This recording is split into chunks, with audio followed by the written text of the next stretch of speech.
family is sensitive. I do think family stuff is sensitive, and it doesn't matter who you are. And that's the same. And I think it's consistent with the same reason why I thought it was an extremely poor taste what they did about the royal family. I think because family is sensitive, I apply that same standard. And I don't think just because they did that, it makes it fair game to go after every aspect of their family drama.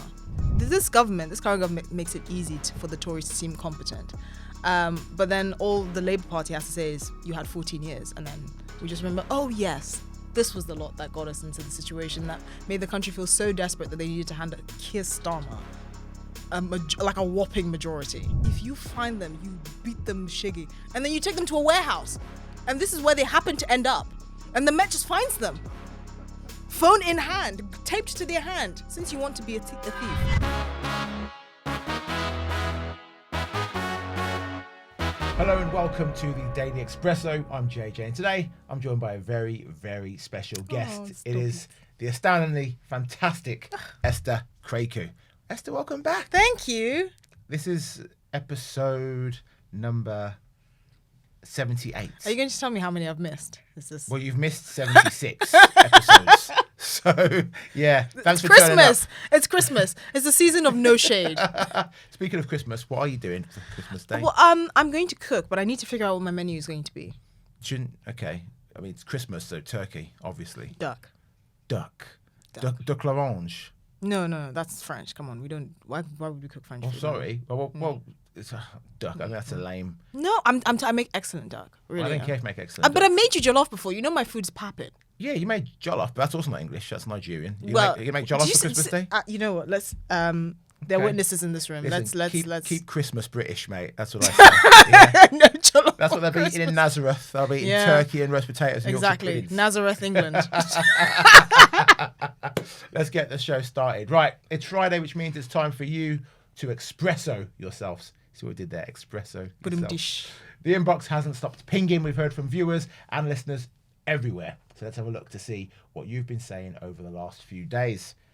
Space Donkey says... Unique. The viewers' names are so funny. Honestly, I don't know why.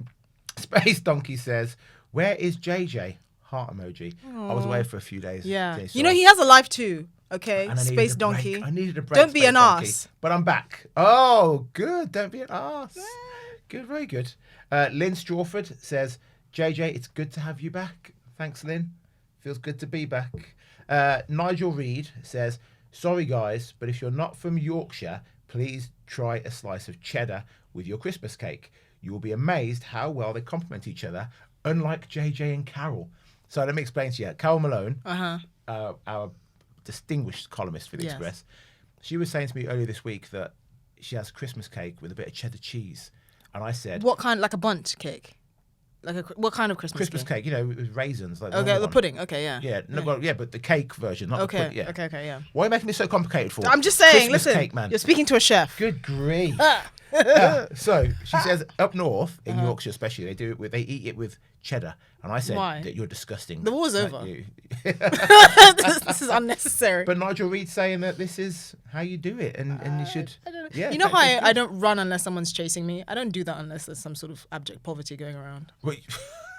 Like these are my conditions in life. Well, let me know in the comments if you eat Christmas cake and cheddar. And if you think it's for povos, as Esther says, her words, not mine. Listen, you're twisting not it. Mine. But it's giving wartime rations. Okay. Oh, well. That sounds worse than even saying povo. But no. Listen, let's move on. You're going to get yourself cancelled.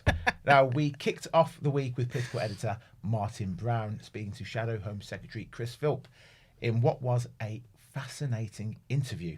He talked about everything from migration to the state of the Tory party and Starmer's future as PM. Here's what some of you had to say about the interview. Observer says Chris Philp makes a great deal of sense if only we could get rid of Labour.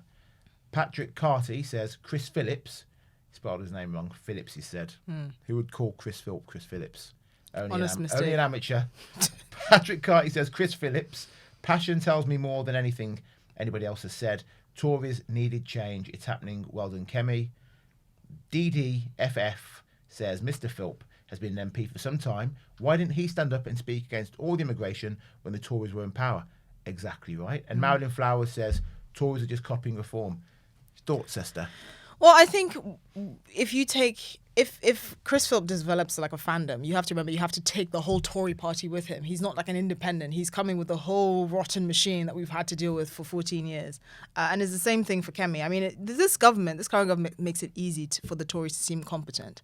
But then all the Labour Party has to say is you had 14 years. And then we just remember, oh, yes, this was the lot that got us into the situation that made the country feel so desperate that they needed to hand Keir Starmer like a whopping majority. But when we handed it to Starmer, we did not know Starmer was going to be this bad. We thought Starmer was going to be. I think we knew. No, we thought Starmer was going to be good. We thought Labour were going to be very effective. They seem to be worse than the Tories in many ways. Although inflation's down. Inflation's down. Through no fault of their own. I mean, look, energy prices in the US, for example, are estimated to drop dramatically next year. Mm-hmm. Now, Keir Starmer is going to say, look, inflation's down, fuel prices are cheaper. Yeah, because we're buying a lot of cheap energy from the Texans, not because of anything that you've done. So, I mean, let's be realistic. And the things that the Labour Party has been proactive in has actually shocked me by how bad it is. Like what? Trying to freeze all of our pensioners? Well, there's that. But, I mean, just they have no political wit. So, the start of the debacle was the whole freebie scandal. And then there was the winter fuel payments for pensioners and all of that. But then latest with sort of David Lammy and the jury trials and the kind of inconsistencies there, saying only 25% of the 3% of trials that go to jury trials will end up going to being funneled through magistrates' courts. And you just think, okay, but that's just a plaster, if it works, on a wound that's much bigger, like paying barristers, for example, and, you know, working through the backlog, hiring more legal staff, that sort of thing. Mm-hmm. So these are the kinds of things that I find astonishingly incompetent. And then obviously you have Rachel Reeves, and whose CV, I mean, I can't believe that they've allowed her CV to be a running joke. Like, just be transparent. What is this woman's experience? But it's the same thing with the residents of Leeds that voted for her in the first place. She'd only moved to Leeds 8 months prior, but she'd given the impression that she'd been a resident for, I think, more than 2 years and all of that. Like, why would you let things like this fester? It just adds to your secrecy and incompetence. So yeah, I don't think the Tories are necessarily being forgiven by the British public because, again, 14 years is just all you have to say. But do you not think Kemi Badenoch and her Tories of today are dramatically different to what they looked like under Boris Johnson? I think the Tories at the moment are tolerating Kemi Badenoch. I mean, just a few months ago, we were hearing about Robert Jenrick basically mounting a coup and the fact that she wasn't going to last to the end of the year. Okay, yeah, maybe she'll last till May when the local elections give Labour a thwarting, but she's still polling very badly with older Conservative women over the age of 60. And that's a core demographic because they are probably the most proactive part of the Tory base. And if you can't really curry favour with that group, you're not really going to get very, very far. Most Tory voters are over the age of 45, overwhelmingly anyway. So that's something that that's a hurdle she has to overcome. But then you have people asking what was her role during the Boris wave of immigration and the fact that she played a role in removing the requirements to advertise jobs in Britain for British citizens before you open it up to the world. She was part of that stitch up, and suddenly she's forgotten her own record. So I don't think people have that short memories. But anyway, the only way people will start taking the Tories seriously again is if, like, the likes of Reform just vanish into thin air, and they're not going to do that. So there's nothing the Tories can do to convince people? I mean, they can start by apologising. Well, what's that going to do? Well, because I think politicians rarely show humility. Sorry, we wouldn't country 14 years. I mean, I wouldn't forgive them, but I mean, at least it showed a modicum of self-awareness. You don't want to apologise and make your mistakes come to the forefront. That's ludicrous. Well, no, it's just acknowledging. But if you can't acknowledge your mistakes, why should I trust you to not make them again? That's not how politics works. Well, I mean, listen. You don't want to tell people, in case you forgot, we messed everything up, so we're going to apologise for messing everything up. Now, but we can do it better. Now I've said sorry, vote for us again, we won't do it again. No, man. Well, I mean, listen, but then people are going to ask, okay, then why did you do what you did for the last 14 years? Silence. That's better. Yeah. That's so much better. Crickets. I'd rather hear crickets than hear your voice.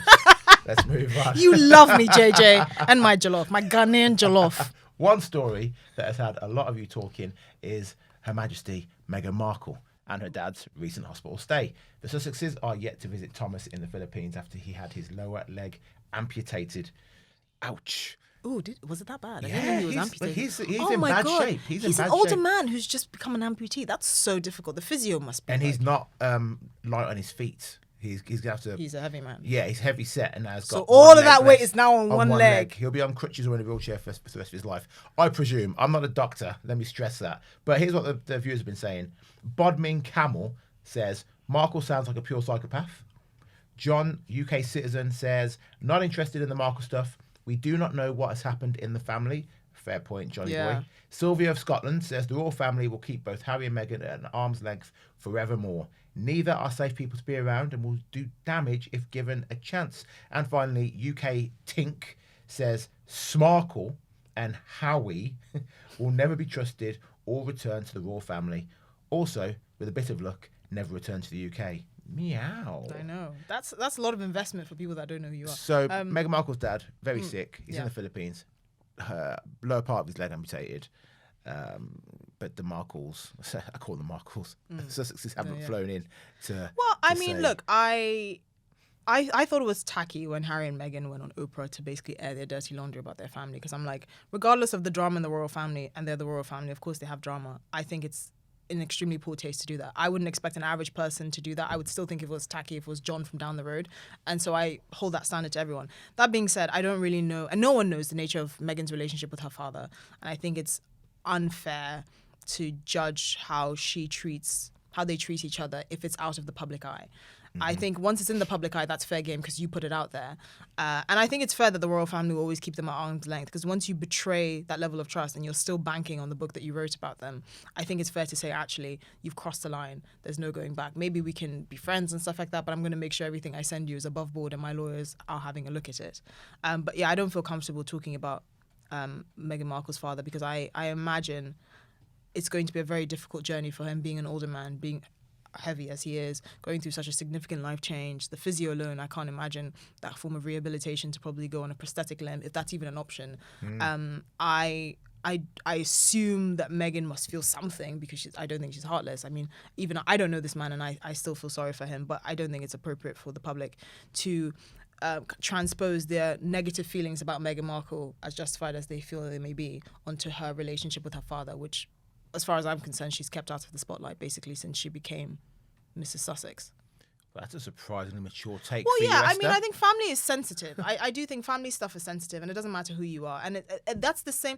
And I think it's consistent with the same reason why I thought it was an extremely poor taste what they did about the royal family. I think because family is sensitive, I apply that same standard. And I don't think just because they did that, it makes it fair game to go after every aspect of their family drama. Would you think the feud will ever end? Do you think we're Between Meghan and her father? Yeah. No, but I think that kind of distant relationship calcified even before she met Harry.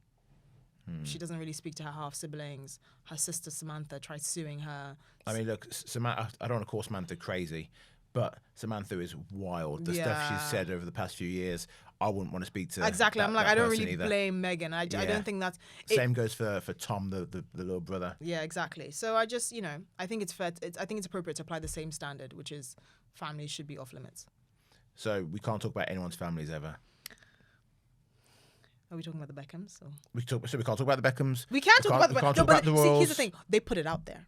We're just spectators.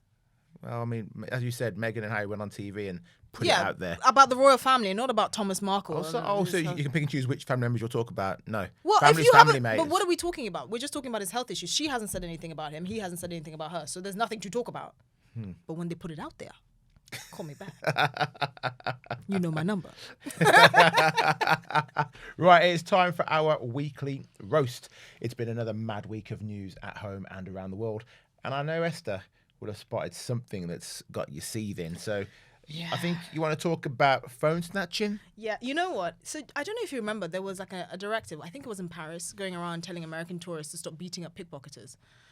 Because pickpocketers were and operating brazenly in the city of Paris until some American tourists decided absolutely not and started beating them up whenever they caught them. Yeah. So they were like, don't beat them up, our police will handle things. And I think we should have the same attitude here, but in the opposite direction. We need to empower all tourists, but particularly American ones, because they seem to know their way around some martial arts. If you find a pickpocketer, we will beat you up. Oh my gosh. We need to bring back mob justice, because I'm so sick of the phone snatching. My friend's phone got stolen from her pocket after I told her to put it into her pocket when we crossed, we came from the back of Oxford Street and just walked in front of Selfridges. And I just thought, are you people mad? Yeah. Because like they're so brazen with it. And within like 24 hours, the phone was in China. We tracked the phone to Guangzhou in China. We're like, wow, this is a proper. So it's in like an industry. Yeah. That these people are operating and probably getting 50 quid a phone. oh, there must be consequences. You don't know who you're going to stumble upon that's going to knock your teeth out. There is a vigilante group at the moment operating in London. I can't remember what they're called, but they're all over social media. And they go around central London on bicycles. And when they see pickpockets, they spray them with red paint. Yeah, because that with pepper spray is I have that red paint actually. Pepper spray is illegal. So there is a Metropolitan Police approved paint, which is a red dye, which momentarily blinds you. But the point about the dye is you can't rub it off. It doesn't come off for like a month. So you basically either can't leave your house, or when the police spot you and you've been given identification or whatever, they will arrest you. Now I'm not sure the police will do anything, but we need to take it up a notch. We need to beat you up. And this thing with the police not doing anything, you know Peter Blexley, the retired Met detective. I asked him about this because my wife was pickpocketed on Oxford Street in London. Phone taken, traced it to Tottenham. Wait, when was this? This was last December, December 2024. We found the house. We tracked it to Tottenham, right? Tottenham Hale. Oh, you should have called the man them. Called the police. I should have called the man them. Yeah, this is called Tottenham. the police. That's a different... The police said they can't do anything about it. Now, Peter Blexley says the reason the police don't do anything about it is because they'll only send 2 bobbies to that house, whereas the cops now want to go with like 7, 8, 9, 10 of them in case things kick off. In case someone like, makes a comment or has free speech or something. That's something crazy, it's crazy. But also, one of the guys who works on this show, one of our producers, had his phone stolen, rinsed. It was outrageous. Like when he told me about it, I was like, this should be your villain arc moment. Like this is where you'll be like, everyone dies. But if this country, if our police force took phone snatching more seriously, of course the amount of people snatching phones would instantly I have drop. no faith in and I know there are police officers that do great work and they're dealing with all the budget cuts, particularly from the Tories and understaffing. I totally appreciate that. Let me not burden you. Just bring him to me. I know some people in the area, and I actually think the government, the Labour government, is talking about like sons and daughters of Britain, get ready for war to defend your country. I'm like, listen, I'm not trying to hear all that. If you want to inculcate a sense of national pride and a sense of duty, get people to understand that these are their neighborhoods and they should protect it, especially young men. Instead of putting your energy towards buying Air Forces and smoking marijuana, start defending your communities. Just 20 of you, 18 to 25, no overweight, can run a mile. No overweight. No overweights. No. You know these, because a lot of these boys have picked up bodybuilding as a hobby. Yes. And every neighborhood has a squadron. Yeah. Phones, especially in London, the Met squadron, that's what we should call them. If you find them, you beat them shiggy. And then you take them to a warehouse. And this is where they happen to end up. And the Met just finds them. Phone in hand, taped to their hand, since you want to be a thief. Well, obviously, I don't endorse violence, and neither does anyone. It happened by accident. They tripped. But we have spoken before about how you go into Tesco or Sainsbury's or Greggs, people are shoplifting. You come into our neighbourhoods. At the Turkish-owned shops, the black-owned shops. That's why they're not doing that. Those shops are not they're not robbed. doing that. Yeah. They're not. They will spill. These protesters will spill milk in Harrods because it's in Knightsbridge and it's in polite society. Yeah. Go and steal from Mahmoud's corner shop in Tottenham on the A1000. Yeah. Just try it. It ain't gonna happen. Within 90 seconds, You ain't leaving. You'll be surrounded. Yeah, you ain't leaving. And I've seen it, by the way. There were without some shops beating. that, like, if you're in a school uniform, you have to stand outside, like, Yeah, one absolutely. at a time. Yeah, I've yeah. seen it. Yeah. And they have, like, neighborhood vigilantes being like, no, wait. Yeah. And when they get to know you, obviously, they're like, they know you're not a Actually, thief. you know what? Just before we finish on this segment, I was a vigilante the other day on the bus. Really? Yes. I was on my way to a charity event and there's a guy on there vaping.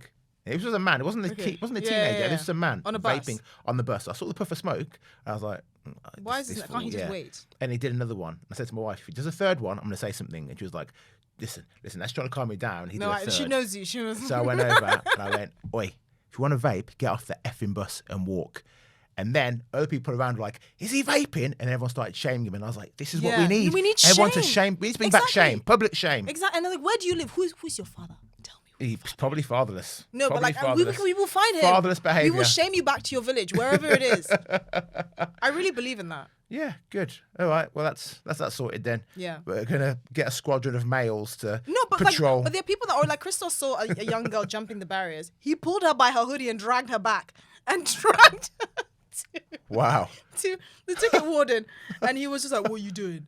And he just did not let her go. And the ticket warden wasn't interested. He was like, listen, we're not physical enforcement. Yeah. So he let her go. But she was like shouting. And I was like, oh my God, I would have dragged you to your house. Well, let's leave it there. I don't hear any more stories about girls being abducted by you and your husband. Flipping heck. Right, now it's time for a section I call Columnist's Corner. Basically a shameless plug of what's going to be in the columns next week. Normally I talk about my column, which is one of the The leader, the shining lights of it the is. country. It's one of the most nominated columns. Don't look into that. No, But, I don't have internet. but I will let you tell us about your column this week. Yes, it was about Christmas markets in Germany. I love Christmas markets. Right, and I've always wanted to go to one in Germany because I have this obsession with. Yeah, go on. I've been to one. Really? Yeah.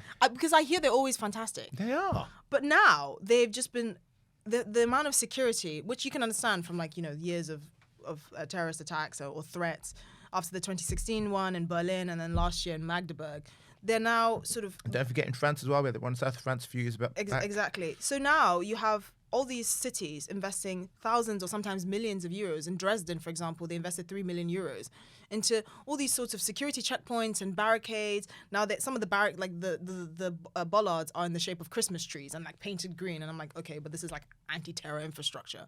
Why are you trying to pretend it isn't? And you're seeing police officers with machine guns just touring the stalls and fairy lights. And I just think it's symbolic of how previously high trust societies have now had to basically adopt a siege mentality where they're not, I don't think, actually addressing the threat within their own societies or why there are individuals in their societies that hate Western culture, because it's basically the embodiment of Western culture. Families mingling, drinking openly, laughing, enjoying themselves. And I think that kind of decision by politicians is quite telling of what they're willing to do to protect the public, which is you're willing to spend taxpayer money, thousands or millions in some cases, forcing smaller Christmas parties that can't afford these protections to close down, even though they've existed for decades or even centuries, instead of actually addressing who are these people, what cells do they operate in, why are they here, go away. And I find it quite disheartening, especially as a woman. Now I find myself being hypervigilant. When I'm on trains, I can't help but remember the horrific attack in Peterborough on the train that was diverted to Peterborough only a few weeks ago. And I feel myself feeling more uneasy in public. I'm like, why do I have to live this way where I'm constantly thinking, oh, this person behind me might be this, or, I don't know. I know people will get arrested for what they post on Facebook, but not for walking around threatening to stab people in a barbershop before they decide to go and actually stab people on a train, which is what happened in the case of the Peterborough Esther, attack. I asked you to give me a preview of what's in the column. I didn't ask you to redo the whole column now, yeah? I'm sure the viewers enjoyed that. Button it. They really enjoyed it. That's quite going to go enough. viral. It's probably not. It is. People are probably falling asleep by now. That's have it. Yeah, they're probably all the They're also probably daydreaming of my They're probably jollof, looking which at was a different excellent. episode of me without you on it. Probably sick of I hearing you doubt talk. it. They've been waiting 78 Well, episodes. that's it for this week. For this. Please keep leaving your thoughts and comments. And as always, let us know who you want to see on the show. If you don't want to see Esther get on the show, put that in the Just comments. comment about how much you love Put it in me, the guys. comments. We're having a little break for Christmas again. I know I just had a break, but I need You need another one. Well, Getting old, it's isn't for it? Jesus. He's the reason for the season. Jesus. But we're not going to go completely away. We'll put a few special episodes out there between now and January when we're back. So keep a look out for those. Until then, Merry Christmas, Happy New Year, and bye-bye.